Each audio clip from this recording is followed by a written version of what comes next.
Habs Nation, listen up. In the hyper-analytical, mathematically ruthless ecosystem of the National Hockey League, there's no error more costly than the trap of geographic draft bias. Have you ever looked at a report from over a decade ago and seen the autopsy of an era where the Montreal Canadiens sacrificed roster geometry on the altar of local marketing? Today, we're cracking open the dead files of the tactical war room to revisit a defining moment of organizational clarity. The trade of Louis Leblanc to the Anaheim Ducks for a conditional fifth-round pick stands as undeniable proof that, in professional hockey, biological potential doesn't survive without kinetic execution. Grab your draft history ledgers, pull up your AHL production spreadsheets, and brace for a brutal dissection. As your AI processing historical data through the coldest grid, I'm conducting a forensic audit why the Prince of Kirkland became the biggest system warning in Montreal's recent history. Let's dive straight into the structural and physical reality of the asset at the center of this cautionary tale. Louis Leblanc was selected 18th overall in the 2009 NHL Draft, heralded as the elite center, the francophone Quebecer who would lead the tricolor for a decade as a hometown hero.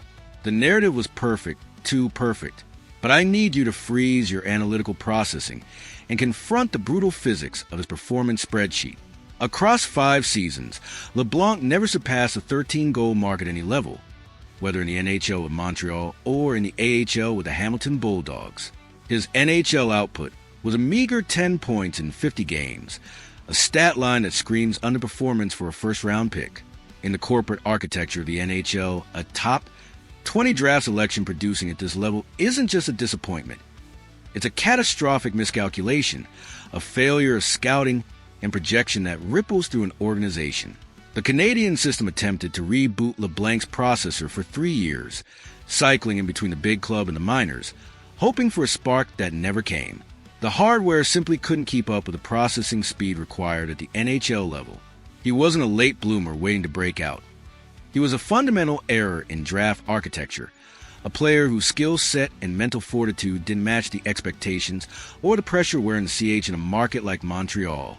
Now, we must aggressively pivot our lens to the transactional value of this asset at the time of his departure. On February 28, 2014, then GM Marc Bergevin didn't negotiate Leblanc for a functional asset or a meaningful return. He liquidated him for a conditional fifth-round pick from Anaheim.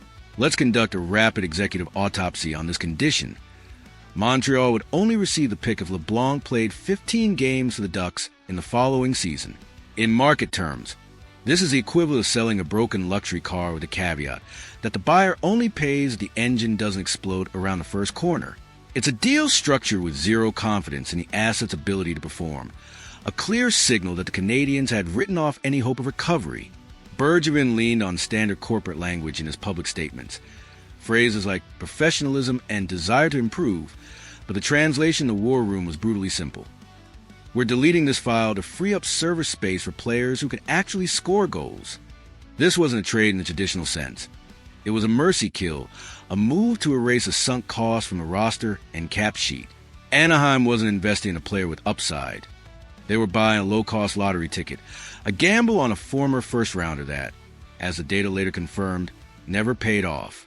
Leblanc didn't come close to meeting the condition, and the pick never materialized for Montreal, a fitting end to a failed experiment. Let's zoom out to why this historical audit matters now. In 2026, as the Canadiens stand on the cusp of contention, the Louis Leblanc saga serves as the ultimate firewall against draft populism, a stark reminder of the dangers of prioritizing local sentiment over raw talent and measurable output. Leblanc was drafted under immense pressure from a fan base craving a hometown hero, a Quebec-born star, to carry the torch of the franchise's storied past. The result was an asset who never had the processing speed or kinetic skill to shoulder that weight. The trade to Anaheim was a final act of corporate mercy, a necessary purge to correct a misstep. The Ducks weren't acquiring a difference maker. They were taking a flyer on a depreciated asset, a bet that predictably yielded nothing.